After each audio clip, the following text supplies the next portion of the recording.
guys. Say hi, mom. Hi. There. Say hi there. Hi. She'll get used to this. I think. Yeah. Today's video is extra special because I've got my mommy here with me, and because it's Children's Day, I decided to do something that was a little different and a little relevant basis the fact that today is Children's Day. So my mom dug through all of her albums of photos, and just so you know, I'm someone who keeps all my pictures on like a hard drive.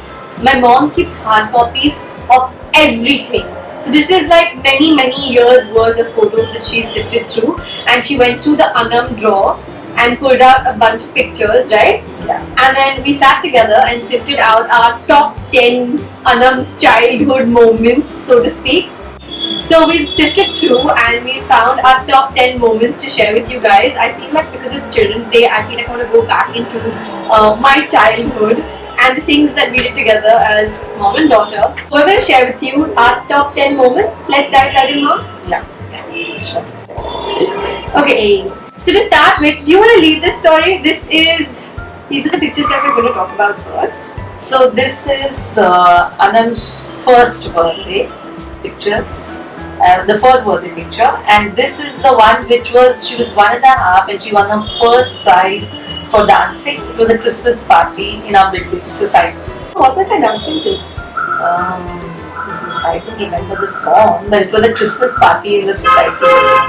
Well, I was 1.5 and I wanted to And it's written over here, special prize for dancing. 27 December 1992. Oh, my mom's been writing things. I like that. Okay, that's one thing my hard drive doesn't do. Okay, so next up, we've got 3 different phases of my childhood, which are all of me being on stage. I started doing elocutions and just going on stage really early in my life, right? Yeah, so that's the nursery. That was in school. I think it was nursery. And because she was always good at talking, teacher selected her to to announce the stuff what was happening for the elocution and stuff like that. That's Asma teacher, right? Yeah, that's right. I went to Baya by Framji Pettit Girls High School here in Bandra at Bali Hill, and I love my school. Like, I feel like there are very few schools that do to their students what Pettit did to a lot of us. And I give a lot of my credit for my love for stage. Yes. to Pettit, because they always encouraged us to participate in extracurricular activities, and our elocution teacher was bomb. She was amazing. Yeah, so that is the elocution you went for in nursery. I love what I'm wearing. If you take a really close look, I'm wearing like this really cool country outfit with boots and a tribal skirt and a shirt. So thanks, So ma. Mama was. Okay, so this one over here, I know you love saying this story, so I'm going to let you say the little Bo Peep story. So for this play, she was selected to play as Mowgli, and just till a day before the main act, for the dress rehearsals, when teacher sent her on stage, she created a big ruckus because she refused to wear a red panty, just a panty, and to be Mowgli. I know Mowgli wore like a red panty, but I don't want to go on stage in just a panty. Yeah, so she really cried her heart out that she didn't want to go on stage in that red thing. So I had to immediately get a skin colored bodysuit stitched for her so she could wear that and then make her wear the red panty over it. Well, So that was like really something and really fast. Like, the teacher also was impressed that okay, so she's wearing a red skin suit. I think these things can only happen if your mom's a designer, because she'll get a bodysuit made for you overnight. So yeah, but that I happened. think she did wear that over a skin colored bodysuit. I hate that Jerry knows this story, by the way, because sometimes when I like do silly things, he calls me Mowgli, and because of this story. Okay, and the third story that there is over here, I think I've talked about this before. If I have talked about this before on my YouTube channel, it's probably going to be in my 26 things you didn't know about me video. I'm slightly lazy on that.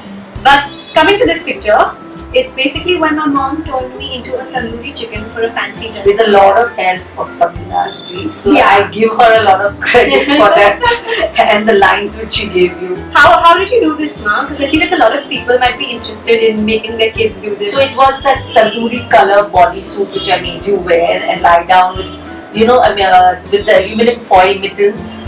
So and there was lots of crepe paper as well, if I remember correctly. around me. Yeah, I remember that. yeah. So then I put the lemons and tomatoes and everything accompanied with the tandoori chicken.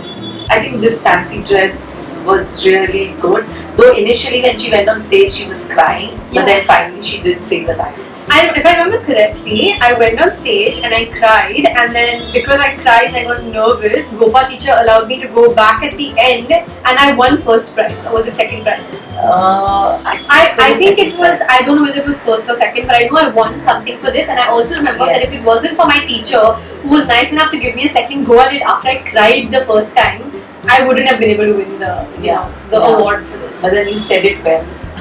Yeah, I'm a tandoori chicken. And what did you say the lines, Amma? I'm a tandoori.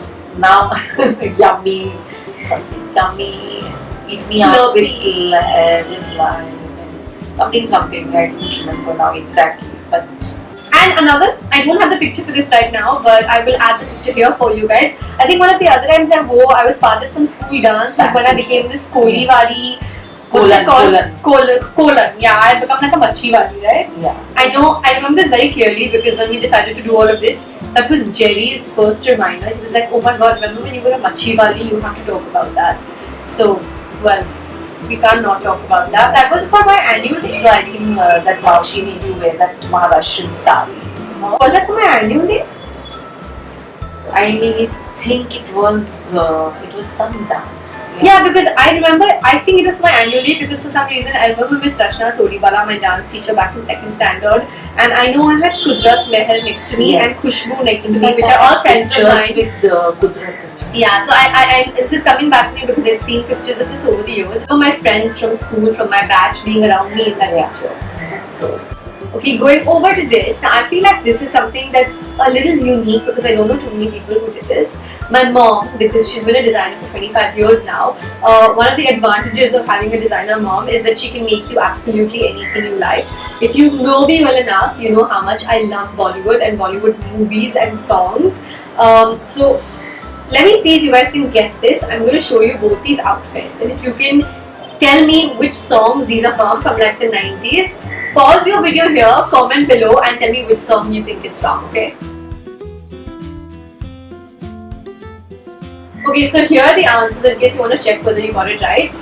This one is from Sheher Ki Ladki. Was it Raveena Tandon? No. This was that Shilpa Shetty song. Oh God. Sheher Ki Ladki? No, not Sheher. Yeah, actually this was Sheher Ki Ladki. This was Sheher Ki Ladki. That was Chura Ke Dil Mera. But we didn't have an outfit from Chura Ke Dil Mera. We had an outfit from here. Sheher Ki Ladki. You're right. Yeah. Isn't that Raveena But you Tandon? used to dance on that song as well on this. I danced on a lot of songs. Yeah, but I still remember that Shilpa Shetty song in my head. So this one is Sheher Ki Ladki, which was Akshay Kumar, or Sunil Shetty with Raveena Tandon. Sunil Shetty. And this one, I really hope a lot of you got this one right. This is from that DDLJ song. What is it called? In the snow when she sings. What is it No, called? she sings in that snow. Zara Sa Jhoom Loom Hai. Yeah, in the And snow she wears this red outfit with the red cap. Yeah, so this is from Zara Sa Jhoom Loom Hai. And I don't have a full-length shot of this picture, but it was identical. I even had the black boots to go with it. And Mom, you have to admit that as obsessed as I got with having some of these favorite outfits, you also got obsessed with making those outfits for me after a point. I used to make outfits for her with personalized ornamentation or embroidered. Yeah. Okay, going over to this, I feel like you should say this story because you got me this dollhouse And she was always in it with her friends, always playing in this dollhouse, totally obsessed. I also That's remember- her room at Cut Road. from our old house. Yes. And I also remember Alka feeding me in this dollhouse a Yes. few times. So, like, I had my priorities right. I wanted to dollhouse. I wanted to do everything in my dollhouse. So, yeah, I'm pretty sure you guys recognize this because it was a really famous dollhouse at the time. A lot of kids had it. And I remember when I saw Kuch Kuch Hota Hai and I saw this dollhouse in it, I was so happy because I was like, ooh, my dollhouse! And basically, everyone just had it. I didn't know up until that point. This is when she was always posing. Every time she wore a new outfit, she would pose. So, like, we have all the pictures and all the outfits whenever she posed. And then there's this one here, right? Again, Yeah. Again, she's posing. I think I'm pretending to be like a swimsuit model, a really chubby one, while I'm at it. But it sort of looks like it because I'm wearing like a baby bikini. May I also point out that I love my shoes in this picture. Like my checkered Converse-ish shoes are very in trend at the moment. I always love posing, I guess, right? Yeah, always. Okay, this one is a funny story because my mom didn't know about this story till we dug out the pictures and we were talking about different moments to talk about in this video. But I went to Little Bo Peep at Pali Hill, which is where I did my nursery, my preschool at. And in this picture, as you can see, I came second in the race. And there's this boy who I don't know who he is. 4th December 1993. And I was not even 2 years old, which means. And there's this boy over here. And this is gonna sound really strange, okay? So all my friends in college had like boyfriends and everyone was seeing people, and when it was date night, it was just me at home with a tub of ice cream, or it was me with some of my single girlfriends going out and making the most of our time. So a couple of times when like, you know, I'm single, it hit me kind of a thing. Like, so, you know, everybody has those moments when they're single. Please forgive me, okay, whatever. This one time I came across this picture. And I said to myself, maybe I should peek into the Little Bo Peep database and try finding out who this boy is, because if you look really closely, we're holding hands. I mean, he beat me at the race. He came first, I came second. I have no idea why I'm holding his hand. I should not be holding his hand. I should be holding his neck down. About the fact that he beat me in the race. Like, why are we holding hands? But it's really funny. I felt like I had to share this moment with you because Anam is crazy. Always. I think it was just one of those really weird, lonely, I'm a single 20-year-old girl kind of moments. Yeah, I mean, I got over it and I met Jerry. So, he's like, Jerry. Yeah, well, that happened. I think we're down to our last photo, Mom. Have we missed anything? Okay, so this picture is sort of special to me because it's not a great picture or anything, but it's from my first ever international trip. My mom took my brother and I have an older brother, for those of you who don't know. All those of you who think that the kids I feature on my Instagram feed are my kids need to be corrected. They are my older brother's kids, my niece and my nephew. And 3 of us went to the US for the first time. My mom had already been, my brother had already been, my dad had already been. For those of you who don't know, like 99% of my family lives in the US. So we were visiting family, and this was in Houston. And it was my first international trip. This is from Houston, Texas, which was the first leg of our trip. We did Houston, we did New York, we did Houston again, and then we did Atlanta. I remember that trip so clearly. Yeah, and I feel like my first trip, and I still love to travel, so not much has changed in that sense. So I think we're done. Yeah? I hope you guys enjoyed watching this Children's Day special. Here's wishing all of you a very happy Children's Day from us to you. And I hope that you guys have many special memories with your moms too, because I know that we have a lot of them. And I hope that you guys have an amazing day.